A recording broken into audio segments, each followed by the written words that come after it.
Hey, welcome to Fiveable AP Lang Review, everybody. I am Kevin Steinhauser, and tonight we're going to be working on multiple choice.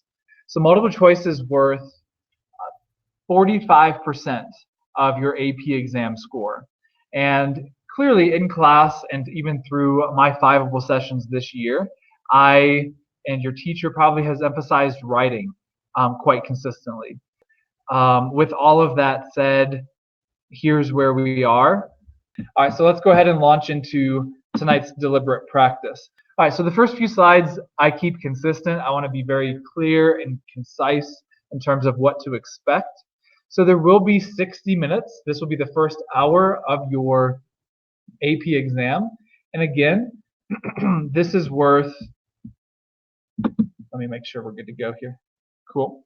This is worth 45% of your exam score. Now I have on my slide 52 to 55 questions to expect, but the trend has been 55 questions, so I would absolutely expect 55 questions. That is almost, as you can tell, a minute per question. So we're going to talk about strategically planning for this test. Time is absolutely a factor we have to think about, kind of the unfortunate reality of AP. How do they separate like a 4 from a 5? It's really who can do this under this intense timed environment. So make a game plan. So first, look at how many passages there are. Expect 4 passages, but again, there could be 5. Assume there's 55 questions. There could be a little bit less, but again, I'm expecting 4 passages, 55 questions. Once you've done that, determine how much time you have per passage, per question, and then determine the order in which you'll tackle the passage. So let's talk about how to make those choices. Plan for option A. That's what I fully expect. I'd be very surprised if it's not, but take a second at the very beginning of test day to double check. Yes, I do have what I expected, 55 questions and 4 passages. All right, if it's 4 passages, it's 15 minutes per passage. Now you can go 16 minutes in one passage, but that means you got to go 14 minutes in the next. So the best way to think about your time breakdown is you have 4 15-minute quizzes back to back to back to back. You don't have a 60-minute test. You have 4 mini tests.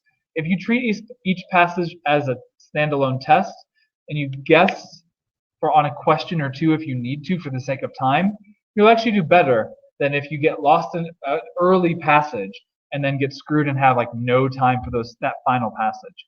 So again, what can I do here?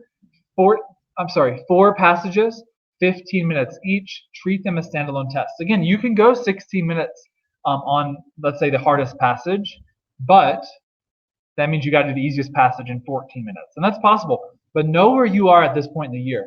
My class at this point on next Wednesday, we are doing our 4th full-length timed passage. So my students, I want to have a very strong sense of timing and where they are. With all of that said, if you are not getting that in your classroom and you desire that, ask your teacher for at least some AP reference materials, or you can go buy a practice booklet essentially from any test prep company who releases them and time yourself 1 or 2 more times to make sure you're at your peak, not just with your skills, but with your timing. You want to maximize your minutes. So how to determine text difficulty? Now the reason why this is important is you want to give yourself as many advantages as you can. So one advantage that most students will not take is placing the tests in a different order than's provided. You can absolutely take this test out of order. You don't have to take number 1 first and number 55 last. It might make sense, and a lot of my students do this, to start with the easiest passage while you're at your freshest and get as many of those right as you can. And save and kind of go in order and then save the hardest passage for last. And here's why. If I'm getting a little burnt out and if I'm running out of time, I want to guess on, if I have to guess at all, the most difficult passage. So consider starting with the easiest and working way to the second easiest, the third easiest, and then ending with the hardest. How would you determine the text difficulty? Again, this is in your first 30-second flipping through the test, making a game plan. Look at the year of publication. The older the year, probably the harder the work. Second, look at the organization of the text. If it has longer paragraphs and fewer paragraphs, it's actually going to be more difficult because paragraphs signal to us a shift in the topic or tone. So the less signals that I have to work with in paragraph shifts, the harder that text is going to be because then I have to identify the shift in topic or tone. So the first 30 seconds of the test, make sure it's what you expect, 4 passages, 55 questions, and then make a game plan accordingly. I want you to take this really seriously. Maybe take the first passage first, the easiest passage first, and the hardest passage last. That makes a lot of sense, especially if you find yourself, as you're doing those timed full-length practice works, maybe getting a little burnt out, maybe stalling at some point.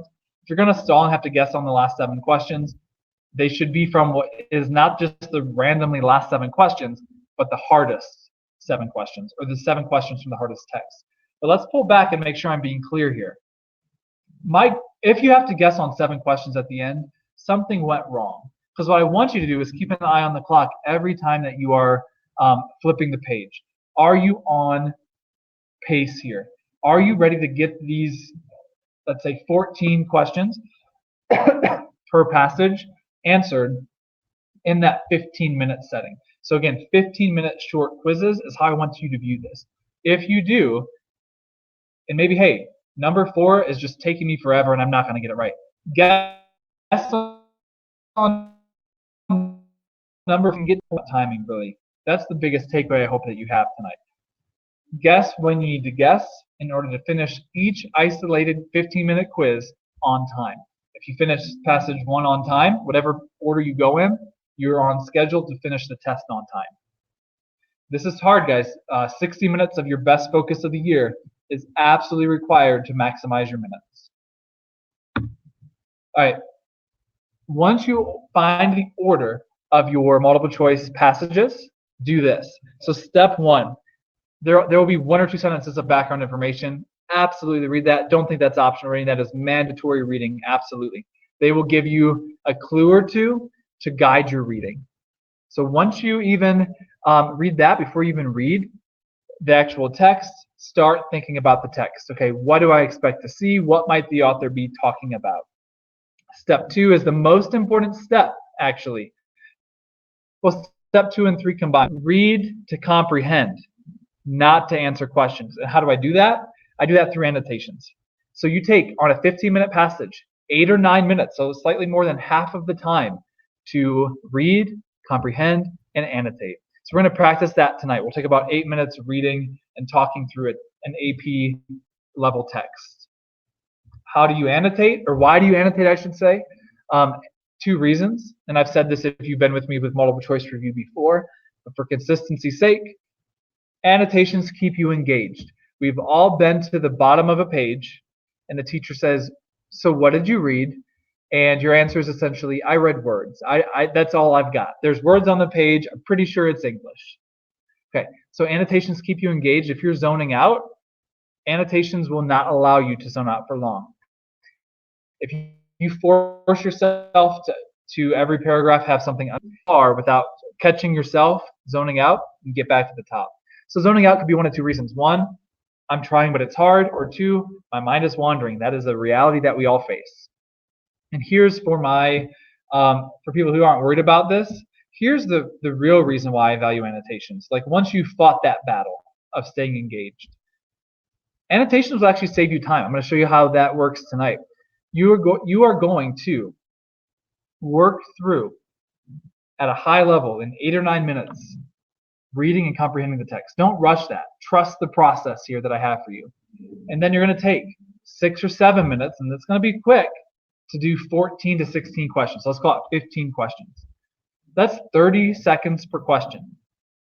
Yes, it's going to go quick, and that's what we're going to practice tonight. We're going to actually take this speed into consideration tonight and also next Tuesday for our final multiple choice practice round. Here's how I'm going to annotate for you, and here's how I want you either A, practicing in class if you haven't been, or B, just continuing to practice in class and absolutely applying to the AP test itself.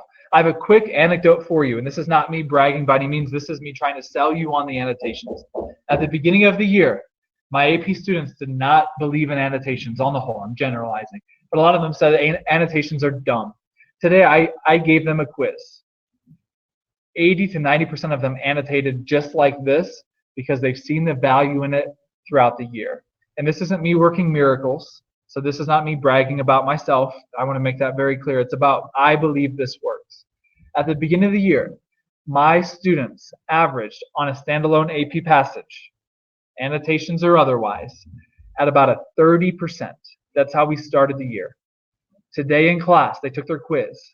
They had a 70% average. The biggest thing I emphasized all year was this. Now, I know you're not with me all year. Some of you are just tuning in for the first time tonight. It is April 23rd.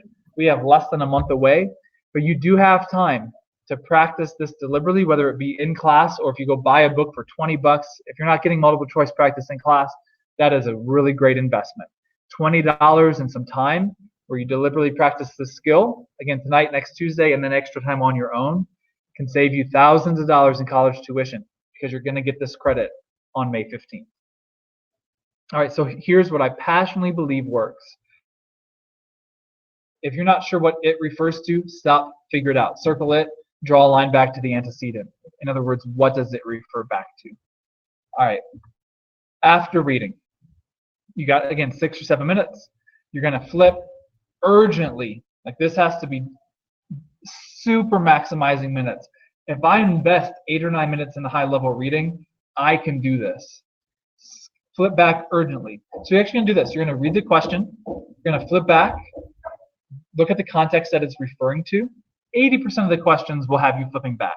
20% are just kind of generic or overview questions or overall passage questions. For those, you're not going to flip back. You're just going to figure out the answer from memory. If you have to reread the passage at this point, skip the question. Sorry, you don't have time.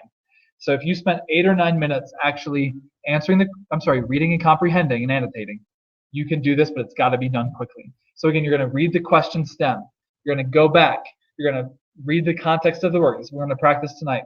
Then you're going to go back, read A, B, C, D, E in their entirety as fast as you can, crossing out when you know it's wrong.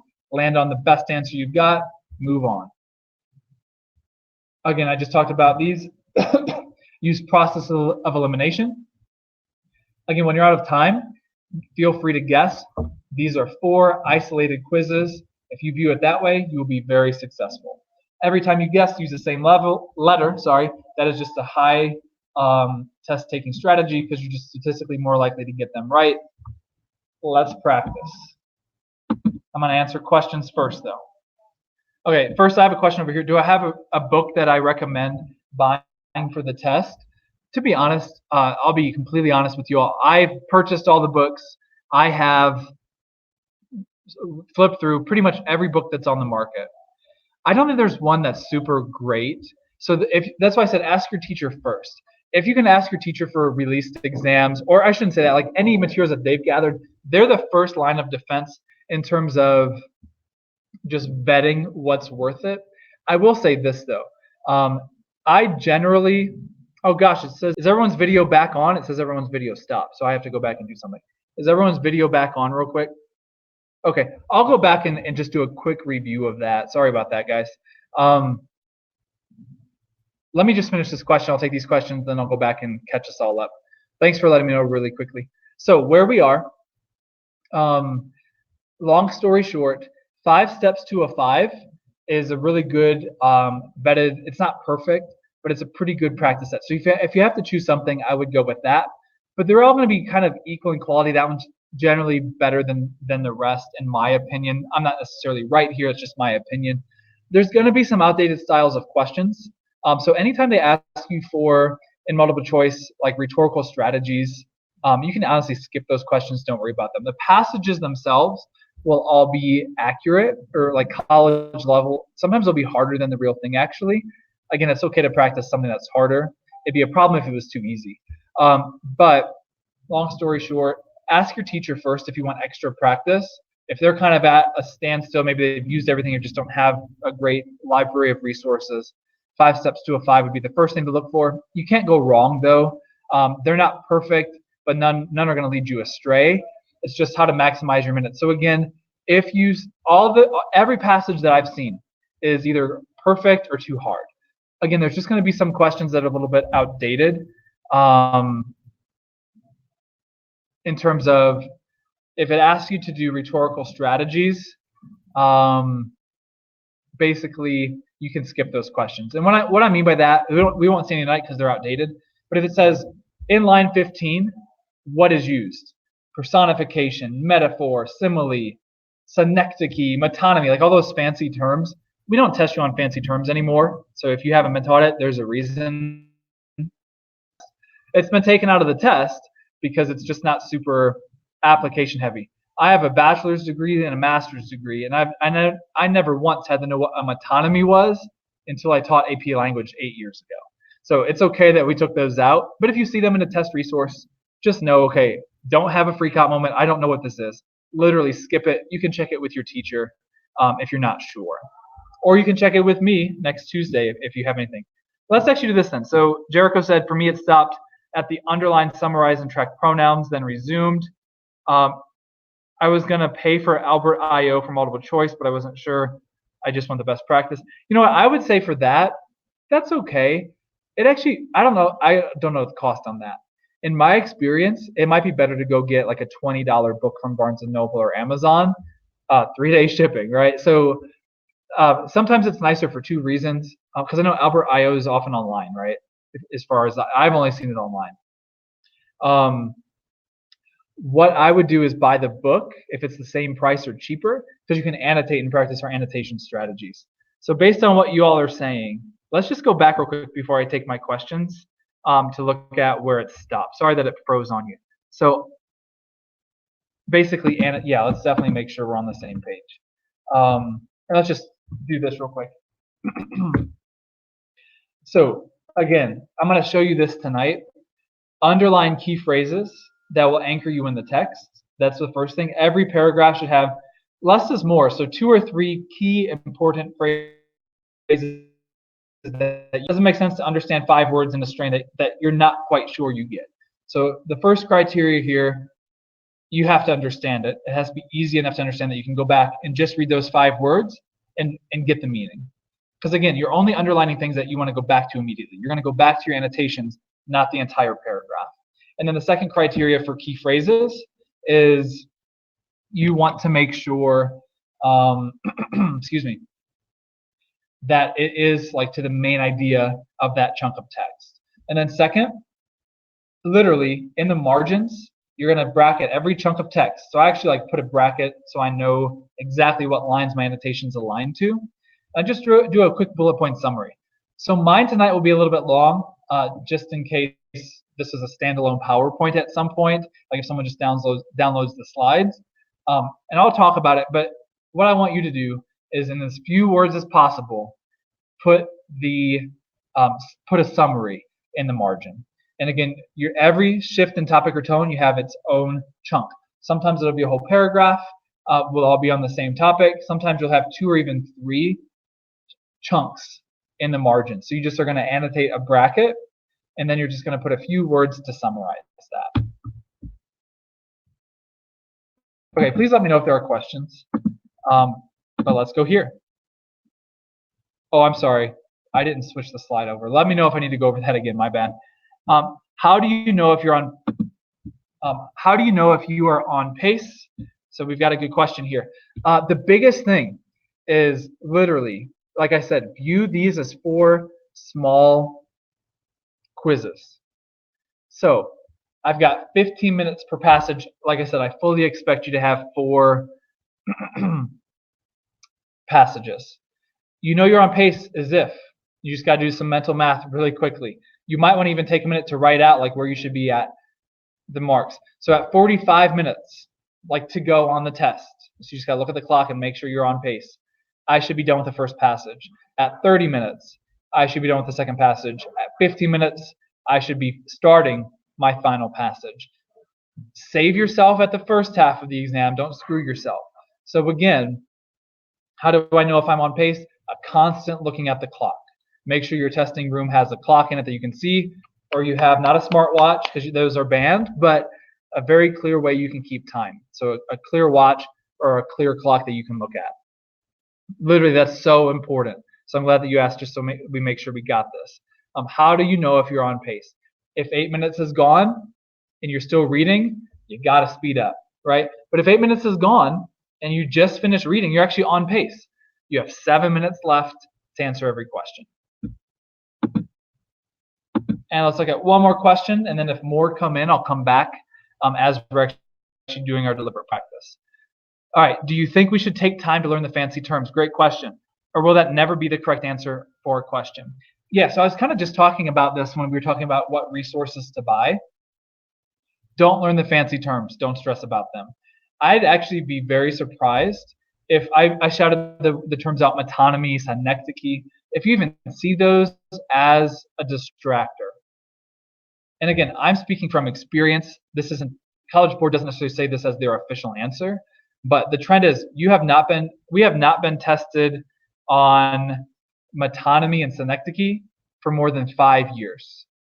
So again, if your teacher is teaching those in class, it's just because they're looking at old test materials and making do with what they have, to be honest. But if you're using more updated materials, and if you've seen, as AP language teachers have access to, the release tests, this is no longer a priority. The second type of question that's no longer a priority, and again, you've probably seen them this year because there's just a huge question bank, are when it says, which of the following are correct? And then it gives you 3 Roman numerals. So I don't know if you know what I'm talking about. I don't have a practice in front of me because it's outdated. But it would say, which of the following apply here? 1, pathos. 2, logos. 3, ethos. And then options are A, 1 only. B, 1 and 2 only. 3, 1, 2, and 3, etc. Right? Those are actually outdated questions. So if you come across those on your own studying and review, you can look at them. They're always going to be valid, but you just don't have to stress out about them. That's kind of a relief because those just take some more time. So the reason why College Board got rid of those, I think, is just because they do take time and they know time is of the essence. So long story short here, you don't need to spend a ton of time with these terms. Now you should know the basic terms like metaphor, personification, simile, but any fancy terms, in other words, terms you've never heard of outside of AP language, you probably don't need to know. Again, I never had to use the word metonymy until I taught AP language. Now that it's gone, I've never used it other than to say you don't need to use it. Please let me know if there's any clarifying questions that I can have. That you have. Please let me know if there's ever a word like, hey, I'm not sure about this word. Should I spend time to memorize it or not? I can get into the specifics with you all if you have specifics. All right, so good questions. I appreciate the engagement tonight. I want this to work for you all. We don't have a ton of time left. It's already 5:30 my time, 7:30 Eastern time. Oops, I didn't mean to hit that. Let's go to the practice round. I will finish this session out tonight, even if we're behind schedule. If you have to go, it'll be posted on the replay. But I will also respect everyone's time, so I'm not going to go slow. But I will take as long as it takes to make sure everyone feels good about this. So if you have questions, if I go too fast over something, I will absolutely slow down and go back over it.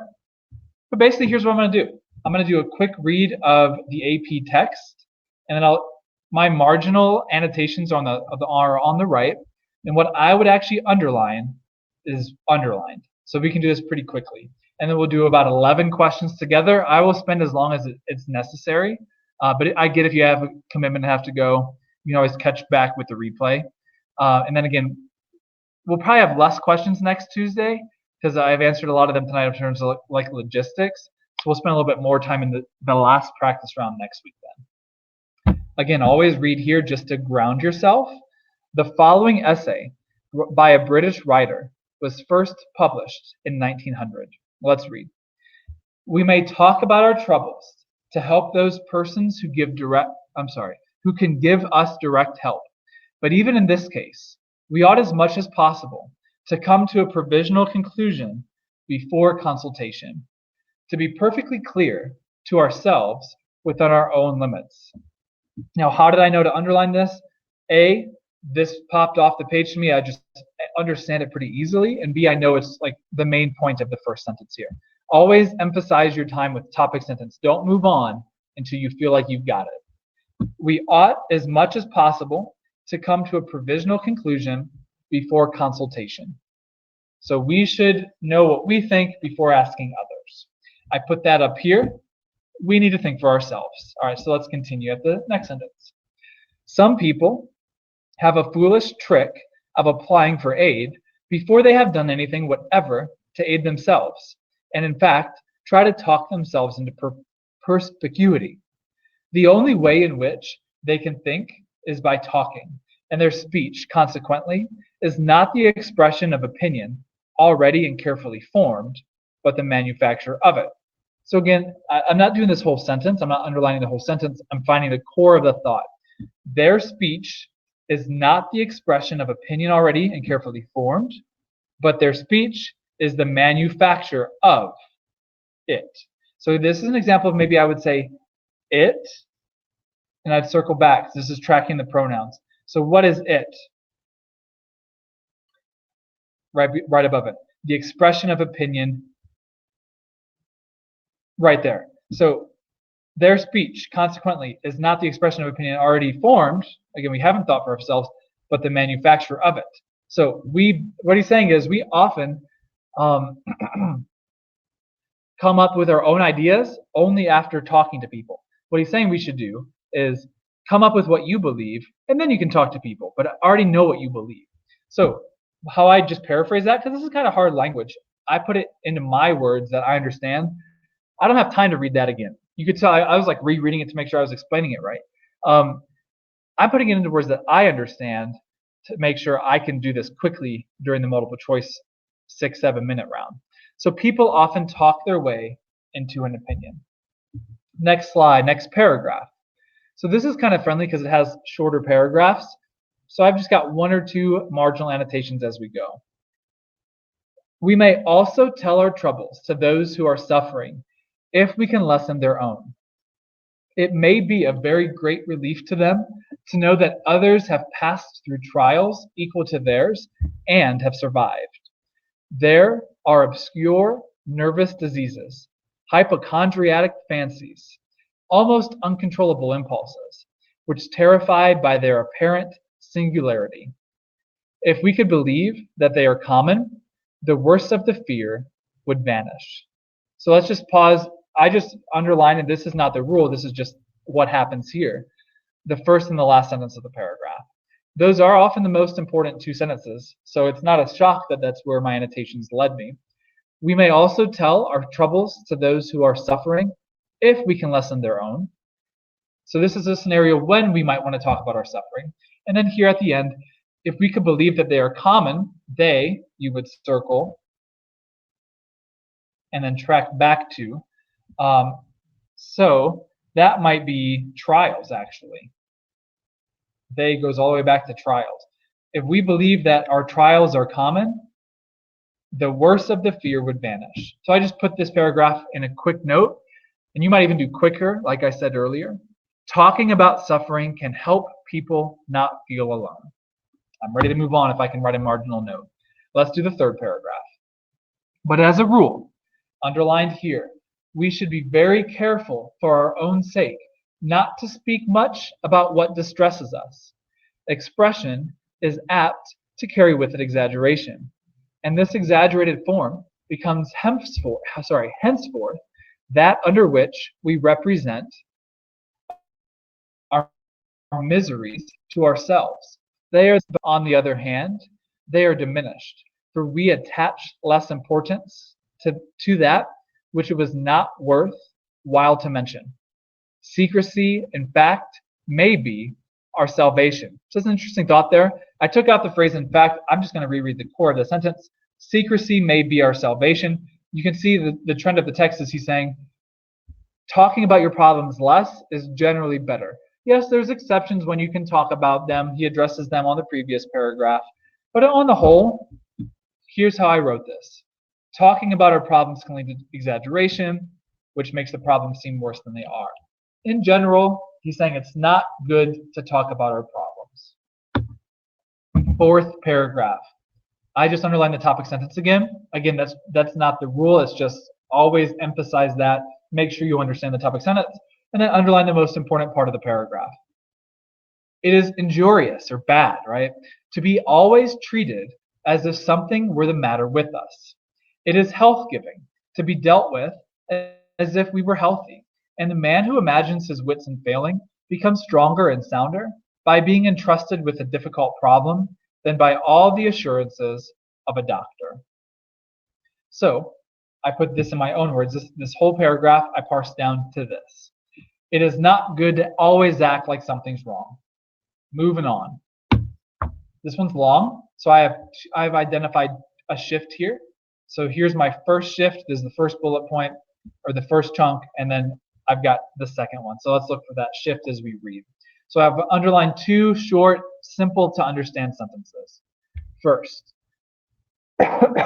they are poor creatures who are always craving for pity. Pretty easy to understand. I underline that. It's a shift here, new paragraph. If we are sick, let us prefer conversation upon any subject. Let us turn on matters that lie outside the dark chamber, upon the last new discovery or the last new idea. So shall we seem still to be linked to the living world. By perpetually asking for sympathy, an end is put to real friendship. The friend is afraid to intrude anything which has no direct reference to the patient's condition, lest it should be thought irrelevant. So I have a shift kind of in the middle here. The first half of this paragraph basically says this: you should focus on the positive instead of the negative. And that's pretty clear here, like don't focus on the negative. And then the shift at the second half here says negativity can lose, or sorry, actually it's to say to lead to the loss of friendships, or can lose friendships, however you want to word that. So I have a typo there. Negativity can lead to the loss of friendships. I got that. Here is really where that shift begins. Not a huge shift, but again, I'm going to represent both on my quick annotations. Now, a quick point here. I hope that was clear when I was going over why annotate and how to annotate. The annotations, I don't want you to take more than 5-10 seconds per paragraph to jot down your thoughts. That's an investment in the time during the multiple choice round. But don't think about what do I say here. That's not, I shouldn't say that. When you think about what should I say here, that's not because you're annotating. That's because you're thinking and comprehending. So that's why this is so important. If you don't know automatically what to write, it's because you're not ready to move on. You have to make sure you understand this at a high level. You know you do if you can jot down a quick phrase that summarizes that chunk of text. This is actually, so I should have said that earlier, a big paragraph. This right here is still part of the paragraph I was just reading. So there's actually 3 chunks here. This is the third chunk. No love even can long endure without complaint. Silent it may be against an invalid who is entirely self-centered. So let's read that again with what I've underlined. I know that's only halfway through the sentence. A semicolon gives me permission to stop and make sure I've comprehended so far before moving on. So let's read it again. No love even can long endure without complaint against an invalid who is entirely self-centered. I do this all the time. I skip an extra phrase to underline the core of the sentence, and that's all I would go back and reread. All right, so let's keep reading. And what an agony it is to know that we are tended simply as a duty by those who are nearest to us, and that they will really be relieved when they have departed. From this torture, we may be saved if we early apprentice ourselves to the art of self-suppression and sternly apply the gag to eloquence upon our own woes. Nobody who really cares for us will mind waiting on us even to the long-delayed last hour, if we endure in fortitude. So I know I'm going quick. I'm actually going to be able to read this in less than 9 minutes. So again, you might, this is why it's hard to do this full group, but like as you're reading independently, you might get lost on a sentence and have to go back and reread it. So I fully am acknowledging that. Again, the goal is to do what we're doing silently in 8 or 9 minutes, 4 different times, 4 different passages. But I'm taking this final chunk, and again, it is a high-level skill to identify the chunks like I've done tonight, and I've parsed it down to here. And when you're annotating, you might be even more brief with these words. Self-centered complaints will lead to the loss of healthy friendships. We have 2 more slides, and this is the final paragraph that I split into 2 slides. So this is the final paragraph, chunk 1. There is no harm in confronting our disorders or misfortunes. On the contrary, the attempt is wholesome. Much of what we dread is really due to indistinctness of outline. If we have the courage to say to ourselves, what is this thing then? Let the worst come to worst, and what then? We shall frequently find that after all, it is not so terrible. So I'm doing some of the hard work for you. That's what I want you to do, is find the most important pieces of the text and underline them. We shall frequently find that after all, it is not so terrible. That's a key idea that he has here. What we have to do is to subdue tremulous, nervous, insane fright. All right. Confronting misfortunes with honesty will reveal that they aren't as bad as we may have first thought. Let's finish off this passage. Fright is the final chunk. The fright comes first, and something is invented or discovered to account for it. There are certain states of body and mind which are productive of objectless fright, and the most ridiculous thing in the world is able to provoke it to activity.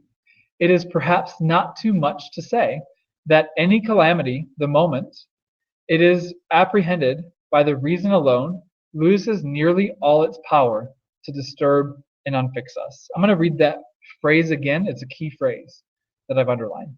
Any calamity, the moment it is apprehended by the reason alone, loses nearly all its power to disturb and unfix us. The conclusions which are so alarming are not those of the reason, but to use Spinoza's words, of the effects. Again, there's some tough language here. This is a very difficult passage I've chosen to practice with you tonight. The skill here that I'm doing some of it for us is to not only read, but figure out what sentences are the most important and then make meaning in the margins. So my final marginal annotation. We often justify a feeling of fright with reasons that aren't rational. I'm going to do a quick pause to answer some questions. Okay, a couple quick questions it looks like. Are we allowed to have a timer to time ourselves during the test? No, unfortunately not. All you have is the watch. All you have is the time on the board. What you can do is ask your proctor or just remind your proctor to give you the time, and they should, but just like to feel good about it, the time breakdowns that College Board mandates on the script. So that's really all you can do. There'll be a couple time warnings throughout, but really here's what I want you thinking about. Every 15 minutes, write, am I going to passage 2? Am I going to passage 3? Am I going to passage 4? Or every 8 minutes, am I done reading? Am I moving on to multiple choice? So I kind of said this earlier. What you might want to do is, let's say, like, it'd be great, right, for math, if you started at 9 o'clock on the dot, because then you could just do easy math. Let's say you start at 8:53, right? You might want to just take the first minute, honestly. I know it seems like a weird use of your time, but 8:53, passage 2, begin. 9, whatever the math is. Passage 3 begins 9, whatever the math is. And actually do the 15-minute increments to make sure you don't have to do it. It might make sense to do math like for a really strong 1 minute as opposed to every 15 minutes like do math. So that's actually something a lot of my students do is they just write themselves they take the first minute as their game planning to write themselves like a map for how this should go. Good question. So the next question, and then we'll keep on going here. Question, I get this a lot in my class. So how do I take good annotations without taking so much time? Kind of goes to what I was just saying. Let's go back to this slide. The hard part is not the act of writing. The hard part is the reading.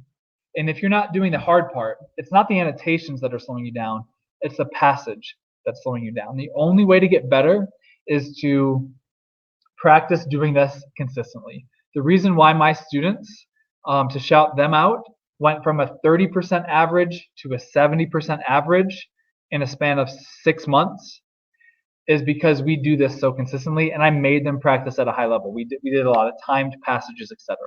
So yeah, you can't do it for 6 months if you're just starting, but you can grab a resource like we talked about, and you can give yourself one every 2 days, time yourself, and you will get better. Hold yourself to high standards with that. Again, you just got to get more used to the language of this very difficult prompt. It's not because annotations are slowing you down, and the reason I can answer this so confidently because my students ask me this all the time at the beginning of the year, every year. It's not the annotations that slow you down, it's the critical reading that slows you down. And the reason I focus on this so much, you basically just need to make sure you're critically reading these texts in order to answer the questions well. So if you can't annotate fast, it's actually a sign that, okay, I got to slow down and make sure I'm spending the time in the text. If you have a follow-up question, throw it back. If that answered your question, hopefully it did. That'd be great. One more question before we get into the, well, let me make sure if that's right or not. 2 more questions. Let's keep them coming. Do you have access to old multiple choice that you can link us to? I'm sorry for asking that question. No problem with the questions. Oh my gosh, I'm hitting the wrong one. Oh my gosh, I just messed up. Here, let's go here. Sorry guys, I meant to click the button. We're right here, we're right here. What should we do if we cannot get the main idea of the paragraph after reading it multiple times? Oh, that's such a hard thing, right? Because you want to get it. So honestly, this sucks to have to say, but move on with as much confidence as you can. Knowing you're not confident, that's actually a sign of a good reader. But what I want you to do is latch on to whatever the heck you can latch on to. And I always say this, ground yourself in the second paragraph with as much as you can. So obviously you're not in an ideal situation, but this is a reality that happens. So let's say this random sentence you do understand. Latch onto that, knowing you might not be right, and see if it lines up with what paragraph 2 leads to. Ideally, you're right. You take your time. You basically want to take your time to get these questions right. But if you really if you've taken 3 minutes on a paragraph, you got to move on, right?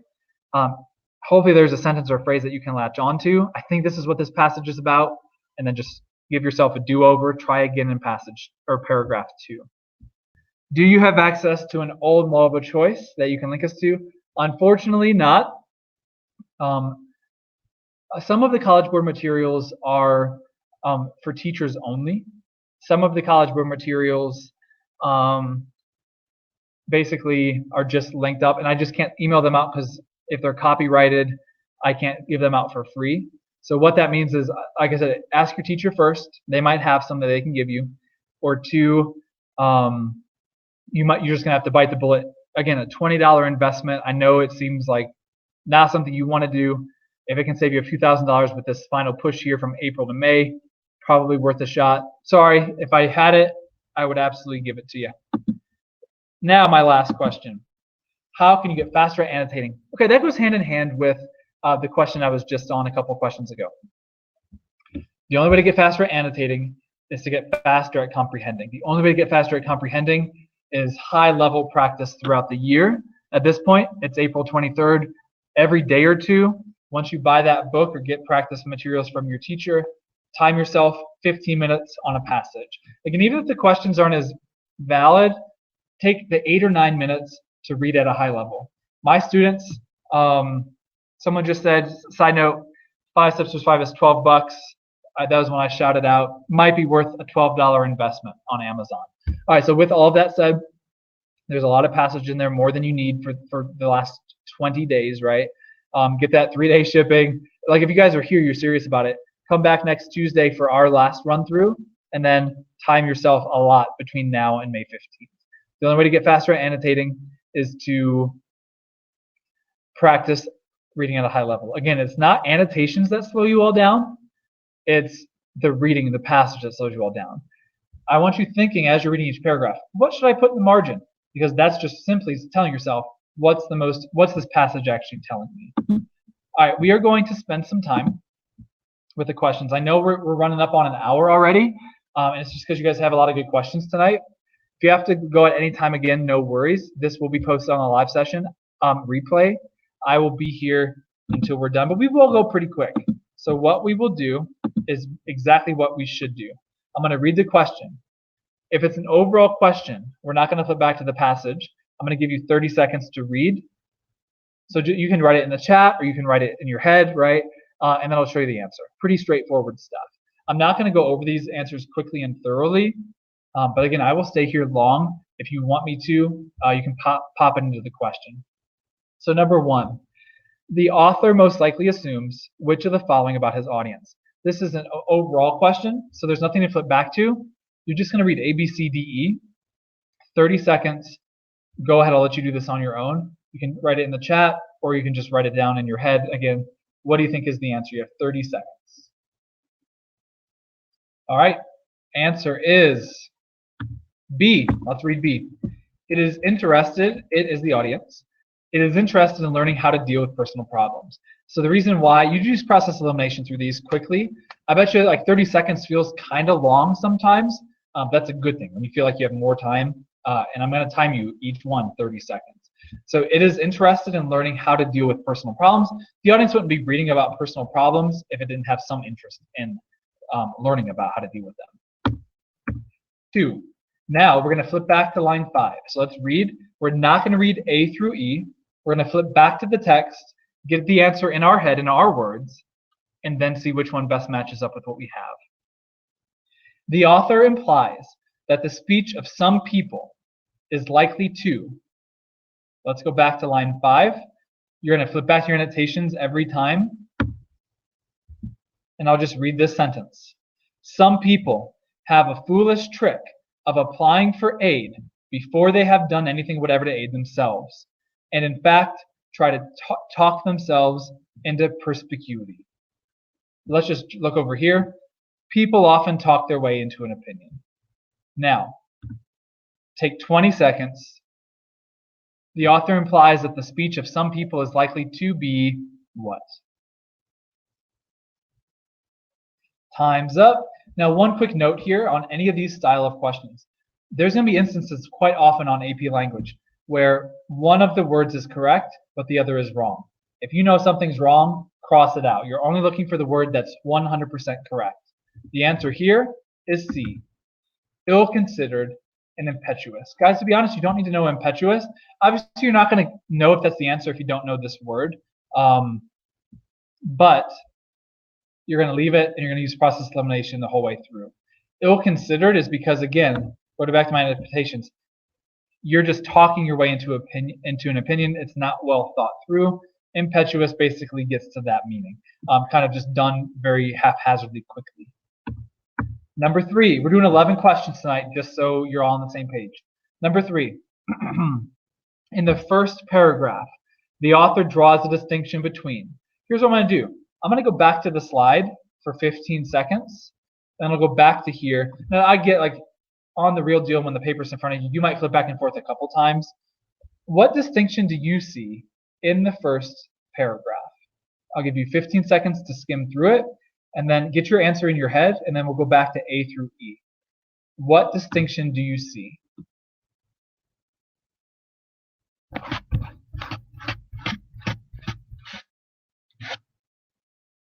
And time.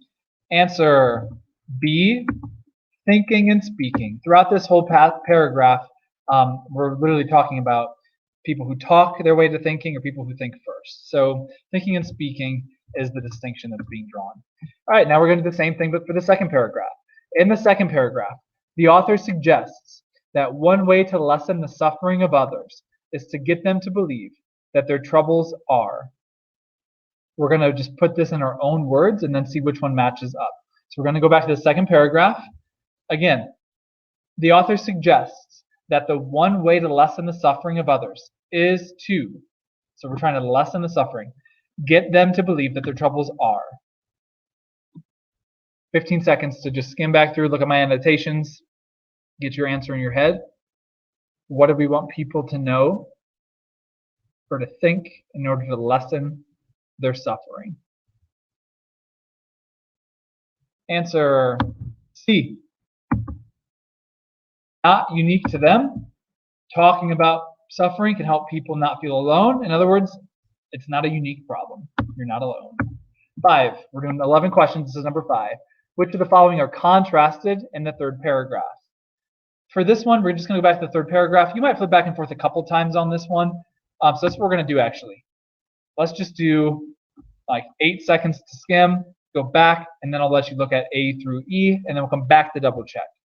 What contrast do you see? Just talking about paragraph 3, nothing else. Speech and distress, expression and reserve, exaggeration and unhappiness, expression and exaggeration, secrecy and salvation. What do we see here? The best answer is B, expression and reserve. Expression, reserve, look at this context clue. On the other hand, clearly being contrasted. In the third paragraph, the author is mainly concerned with, same thing as usual. We're going to go to the third paragraph. What is the author mainly concerned with? And then we'll go back and match it up. Look at my annotations first, and then just take 5 seconds to skim back through. And match up your thoughts, our annotations, with the answer. 15 seconds.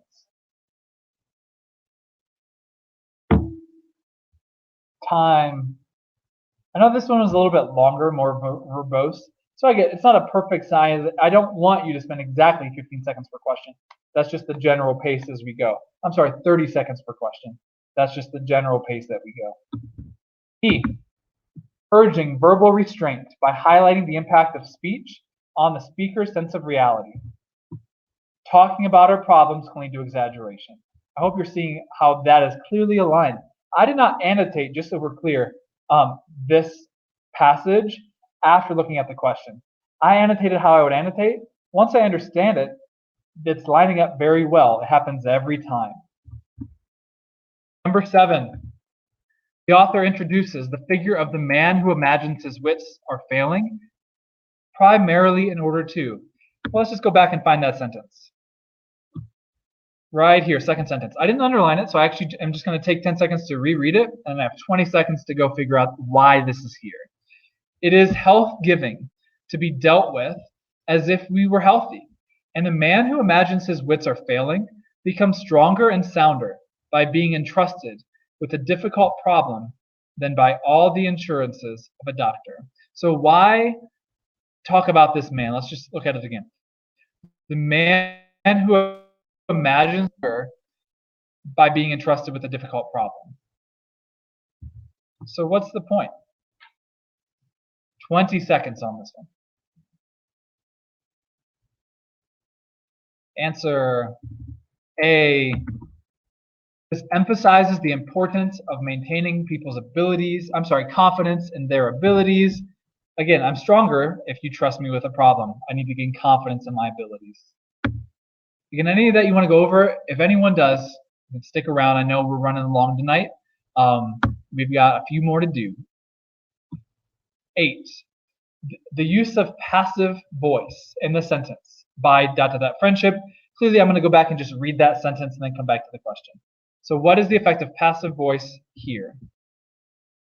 Let me make sure that's the right one. By friendship, I actually underlined it already. By perpetually asking for sympathy, an end is put to real friendship. Now, passive voice is actually the way that it's worded or structured. So passive voice is when the subject or the person or thing doing the action is not the subject of the sentence. So that was I said that kind of weird. The person or thing doing the action is not the subject. Who is perpetually asking for sympathy? It doesn't tell me. That's why it's passive. Active would say, here, let's just read it first, and then I'll flip it. By perpetually asking for sympathy, an end is put to real friendship. Now, what you could do is say, let's just say me, Kevin. So Kevin always asking for put an end to friendship, something like that. So it'd be worded to emphasize the person doing the action.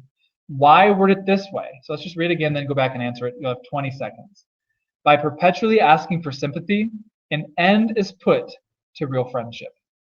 What's the effect of flipping it in the passive voice? Answer D. Let's look at it. It makes a generalization seem less personal. When you're using passive voice, it might be less personal. So that's just like a general passive voice thing. Again, instead of saying Kevin does this, it took me or whoever the subject is. Therefore, it's less personal. 3 more questions together. In line 50, this torture refers to. Never answer this question without flipping back to the text. So this torture refers to, excuse me. So you find this torture. Oh my gosh, I can't talk. Find this torture. From this torture, we may be saved. What torture? We got to go back above it. So we're actually going to read the sentence above it. What an agony it is to know that we are tended simply as a duty by those who are nearest to us, and that they will really be relieved when we have departed. That's what this refers to. So let's go match it up. From this torture refers to the what? Answer D. The sense that we've been a burden to others. I hope that's clear by simply rereading the sentence above it. Clearly, I don't know unless I go back. So literally, that's what I would do. Take the 10 seconds to be here, and then flip back and forth till you feel confident. Obviously, very time setting. 2 more questions. In line 60, italicization is used to. Let's just go flip back to line 60. Here it is. Let's read the context. If we have the courage to say to ourselves, what is the thing? Then let the worst come to worst, and what then?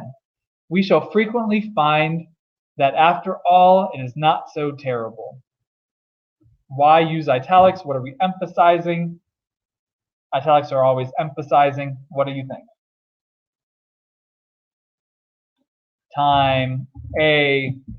Like I said, emphasize. That wasn't supposed to be a super clear hint, but it kind of is. Underscores is a synonym for emphasize, highlight, stuff like that. But that should clue you in. Is it A or D? Look through B, C, E. Cross them out if you know they're wrong. Be confident in this answer. You can get these right. Final question. The author uses which of the following to develop his ideas in the passage? Now, this is an overall passage question again. So think back to the passage we read. Take a full 30 seconds here. Final question of the night. What do you think it is? Time. Answer E. This is a tough one, actually. How does the author develop his ideas?